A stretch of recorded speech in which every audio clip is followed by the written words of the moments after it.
नमस्कार, आप देख रहे हैं इंडिया टीवी। आपके साथ मैं हूं मीनाक्षी जोशी। वक्त हो गया है दमदार 10 का। सबसे पहले बात होगी मॉनसूनी आफत की। सितंबर का महीना खत्म होने वाला है, लेकिन मॉनसून का कहर थमने का नाम नहीं ले रहा है। बड़ी खबर पश्चिम बंगाल की राजधानी कोलकाता से आ रही है। कोलकाता में लगातार हो रही बारिश से हालात बिगड़ते जा रहे हैं। कोलकाता और उसके आसपास के इलाकों में रात भर हुई बारिश से शहर में बाढ़ जैसे हालात पैदा हो गए। कोलकाता के कई हिस्सों में सड़कों पर 2 से 3 फीट तक पानी भर गया। कई घरों और रेजिडेंशियल कॉम्प्लेक्स में भी पानी घुस गया। शहीद खुदीराम और मैदान मेट्रो स्टेशन के बीच मेट्रो सेवा रोक दी गई है। हावड़ा में भारी बारिश के कारण रेलवे ट्रैक और दुकानें जलमग्न हो गई हैं।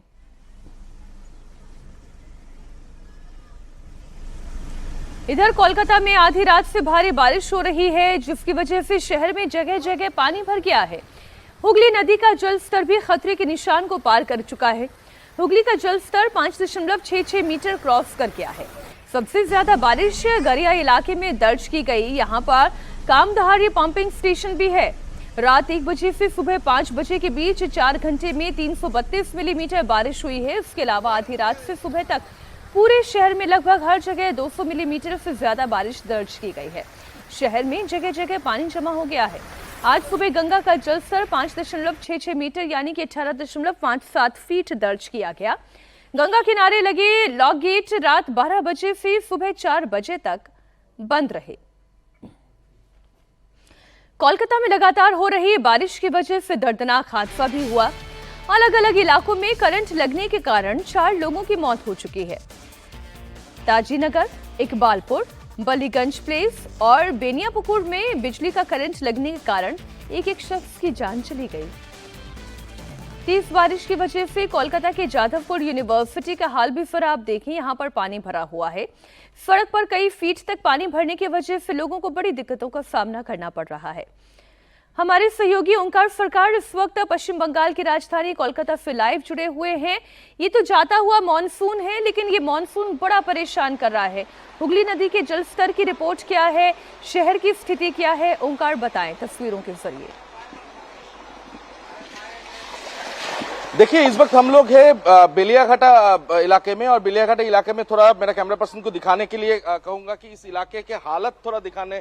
यहाँ पर पूरा जो रास्ता है ये मेन रोड है, और इस मेन रोड में पूरा जल भरा हो गया है। कुछ ही दूर में जैसे कि देखा जा रहा है कि एम्बुलेंस भी फंसा हुआ है वहां पर।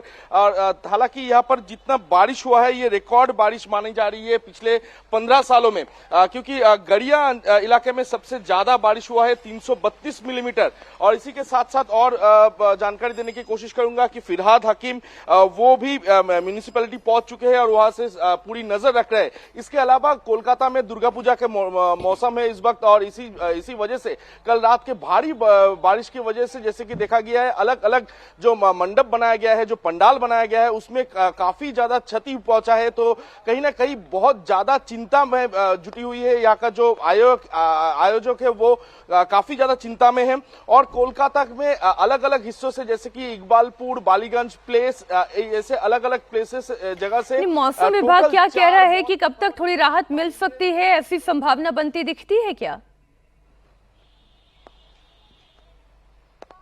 देखिए, मौसम विभाग का जो कहना है कि पूजा में बारिश होने, भारी बारिश की एक संभावना जताई जा रही है। और कल रात की जो बारिश हुआ था उसके बाद से फिलहाल बारिश थोड़ी कम है, लेकिन शाम के वक्त फिर से एक बार बारिश होने की संभावना जताई जा रही है। तो जो बारिश कल रात को हुई, देर रात को हुई, उसी की वजह से काफी ज्यादा दिक्कतों का सामना करना पड़ रहा है। क्योंकि ये मैं एक बार फिर से दिखाने की कोशिश करूंगा, ये जो रास्ता है बेलियाघाटा मेन रोड, यहाँ का हालत थोड़ा दिखाने की कोशिश करूंगा। लगभग घुटने तक पानी भर चुका है यहाँ पर, और यहाँ के यातायात में काफी ज्यादा दिक्कतों का सामना करना पड़ रहा है। तो इलाके के जितने भी लोग हैं उनको भी काफी ज्यादा दिक्कतों का सामना करना पड़ रहा है। ये जो एक बड़ी यहाँ पर ट्रक जा रही है, यहाँ पर दिखाने की कोशिश करूंगा कि ये ट्रक भी जो पहिया है वो भी पानी के अंदर चला गया। ये मेन रोड है बेलियाघाटा का, तो इसका हालत ऐसा है। और तरह तरह कोलकाता के जो निचला हिस्सा है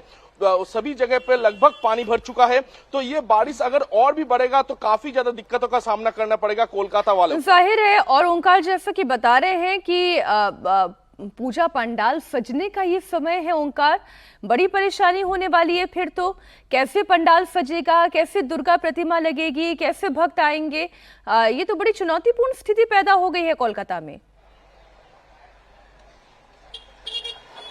बड़ी चुनौतीपूर्ण स्थिति इस वक्त बनी हुई है, क्योंकि पूजा उद्घाटन भी शुरू हो चुका है। अलग अलग जगह पे कोलकाता नॉर्थ, कोलकाता साउथ बड़ी बड़ी जो पूजा पंडाल है वो उद्घाटन भी हो चुका है। और इसी के बीच कल रात की जो बारिश, जो सजावट था, लगभग सब कुछ क्षतिग्रस्त हो गया है। इसके लेकर काफी ज्यादा चिंता जताई जा रही है। जो पूजा के जो उद्योक्ता है, जो आयोजक है, उनकी तरफ से भी काफी ज्यादा चिंता जताई जा रही है, क्योंकि कुछ ही दिन बाद दुर्गा पूजा और इसी लगभग 3 महीने से कोई 4-5 महीने से भी ये पूजा पंडाल सजाते हैं। तो इसी एक रात के बारिश की वजह से पूरा जो पंडाल है उसमें काफी ज्यादा क्षति पहुंचा है। तो इसको लेकर सरकार की तरफ से भी बात किया जा रहा है कि इसको कोई मदद मिल सके या नहीं, क्योंकि जो जितने भी करोड़ों रुपए ये इस पंडालों में लगता है, तो काफी ज्यादा क्षति पहुंची है हर एक पंडाल को। तो इसको लेकर भी चिंता जताई जा रही है। इसके अलावा मीनाक्षी, जैसे कि आज 4 लोगों की मौत भी हो चुकी, ये भी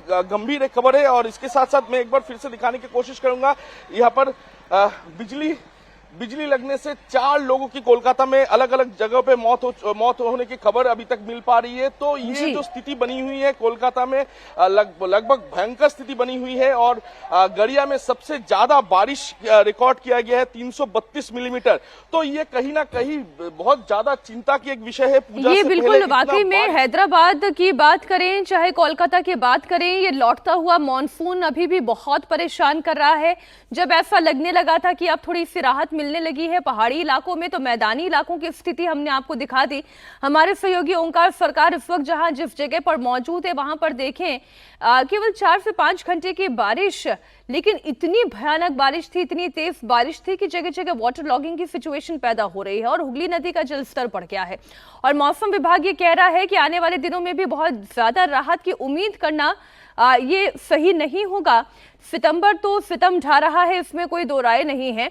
अगर मैं म्युनिसिपैलिटी की बात करूं तो उनकी क्या तैयारी है, वो क्या कोशिशें कर रही है?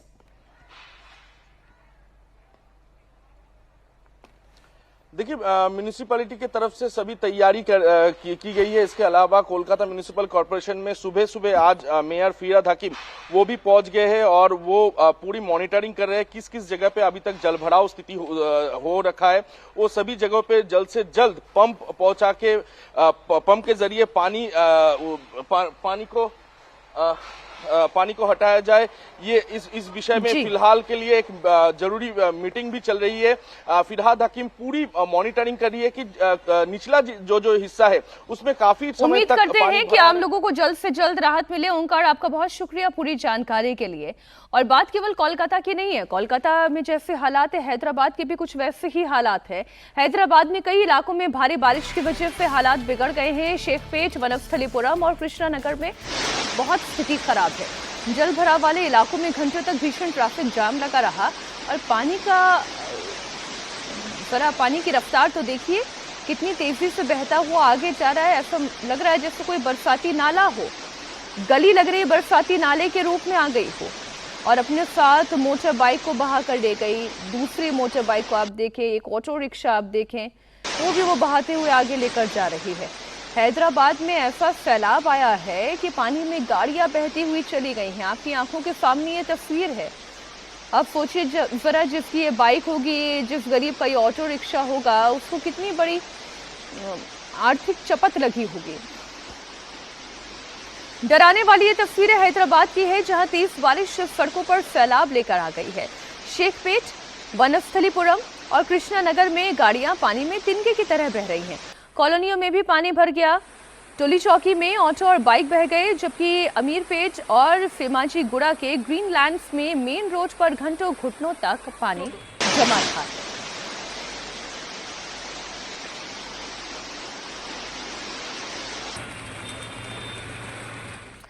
दमदार दफ्तर में अब बात होगी उत्तर प्रदेश में पुलिस के ऑपरेशन लंगड़ा की। उत्तर प्रदेश में पहली बार महिला पुलिसकर्मियों ने एक बदमाश का एनकाउंटर किया है।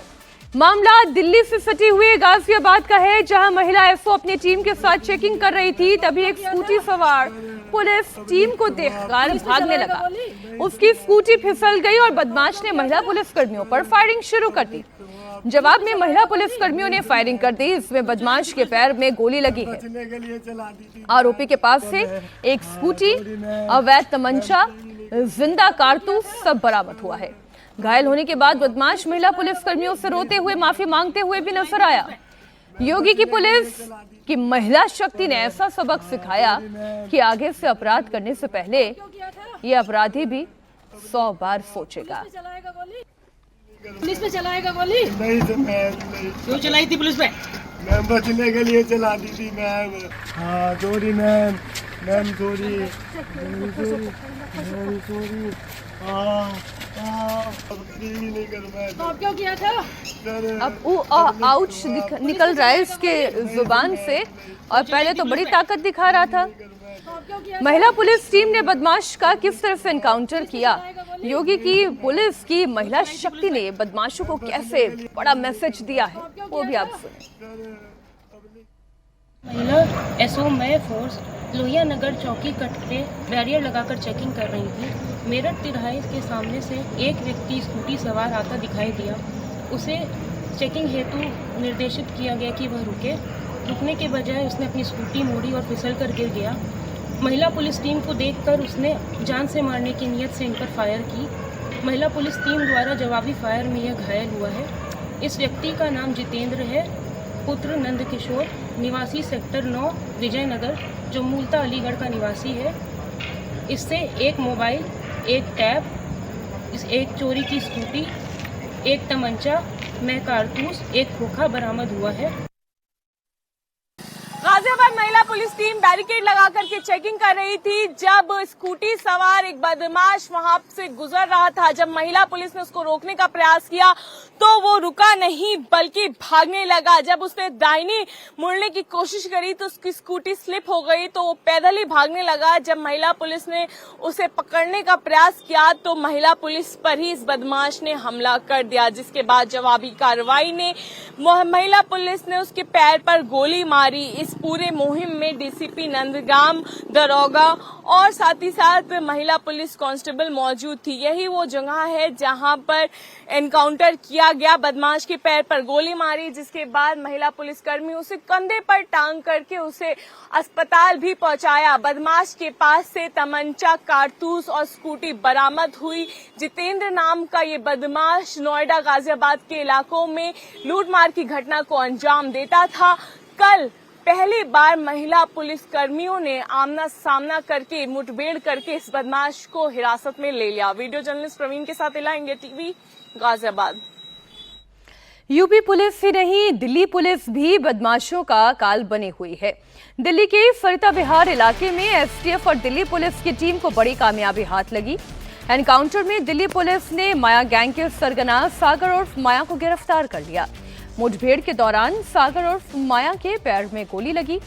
सागर के पास से पुलिस को एक सेमी ऑटोमेटिक पिस्टल, एक जिंदा कारतूस, सागर उर्फ माया हत्या की कोशिश के केस में वांटेड था। उस पर लूट, रंगदारी के 1 दर्जन से ज्यादा मुकदमे दर्ज हैं। तस्वीर इस वक्त आप देख रहे हैं। माया गैंग का सरगना गिरफ्तार किया जा चुका है और उसके पास से जो हथियार बरामद हुआ, कारतूस भी बरामद हुआ है। सरिता विहार में एनकाउंटर किया गया जिसमें ये कामयाबी मिली है पुलिस को। माया गैंग की दिल्ली में बहुत दहशत है। गैंग में शामिल बदमाशों की बॉडी में मौत नाम का टैटू बना हुआ है। मौत नाम का टैटू इस गैंग की पहचान है। सागर ने अपने हाथ में अपने नाम के साथ साथ ये टैटू भी गुदवाया हुआ है। सागर माया, जो इस वक्त आप तस्वीर में देख रहे हैं। माया गैंग का सरगना Sagar Bollywood film shoot out at Lokhandwala से बड़ा प्रभावित था। वो फिल्म के कैरेक्टर माया की तरह ही क्राइम की दुनिया में अपना नाम बनाना चाहता था। माया गैंग में 1 दर्जन से ज्यादा बदमाश हैं। माया गैंग पर 1 दर्जन से ज्यादा मुकदमे दर्ज हैं। इतना ही नहीं, माया गैंग बदमाशों से भी प्रोटेक्शन मनी लेता था। अब खबर आजम खान से जुड़ी हुई। पिछले 23 महीने से जेल में बंद उत्तर प्रदेश के पूर्व कद्दावर मंत्री आजम खान की आज रिहाई होने वाली है, लेकिन उसके पहले ही पूरे मामले में एक नया पेच आ गया है। इस केस में जमानत बॉन्ड नहीं भरने की वजह से आजम खान की रिहाई में देरी हो रही है। पहले आजम खान को आज सुबह 7 बजे रिहा होना था। इसके लिए उनके समर्थक भी सीतापुर जेल के बाहर पहुंच चुके थे। पुलिस व्यवस्था भी मुस्तैद रही, लेकिन अब रामपुर कोर्ट खुलने के बाद जुर्माने की रकम जमा की जाएगी, इसकी सूचना सीतापुर जेल प्रशासन को दे दी जाएगी। इसके बाद ही आजम खान जेल से बाहर आ पाएंगे। उनके जेल से बाहर आने में दोपहर 12 बजे तक का वक्त भी लग सकता है। आजम खान की रिहाई से पहले सीतापुर जेल के बाहर बहुत ड्रामा हुआ। पुलिस ने आजम खान के बेटे अदीब आजम को हटाया। अदीब आजम सुबह 7 बजे ही जेल के बाहर पहुंच गए थे। साथ ही आजम खान के समर्थक भी जेल पहुंच गए थे, लेकिन पुलिस ने आजम खान के समर्थकों की 15 गाड़ियों का चालान काट दिया। पुलिस का कहना है कि जेल के बाहर ये सभी गाड़ियां नो पार्किंग जोन में खड़ी हुई थी। सीतापुर पुलिस के अधिकारियों का कहना है कि अगर किसी ने कानून को अपने हाथ में लेने की कोशिश की तो फिर कार्रवाई भी बराबर की जाएगी। आज ईद है, दिवाली है, होली है। दिल्ली दरबार वाले भी आ गए। आप लोग जेल पे जुटे हुए थे, वहाँ से आपको प्रशासन ने कहा, क्या कहा जा रहा है प्रशासन की तरफ? प्रशासन कह रहा है कि आप लोग हटिए यहाँ से, दूर जाइए यहाँ से। प्रशासन भी क्या करे? अब हम लोग प्रशासन के खिलाफ बोले तो हम लोगों के ऊपर बताया जा रहा है कि डाला लगा जा रहा है। क्यों हटने के लिए कहा जा रहा है? हटने के लिए कहा रहा है, भीड़ न लगाइए, यही कहा जा रहा है। जैसे हमारे ऊपर मुकदमे लगाए गए उसी तरह से हमारे ऊपर सख्ती की जा रही है, हमारे लोगों को आने नहीं दिया जा रहा है।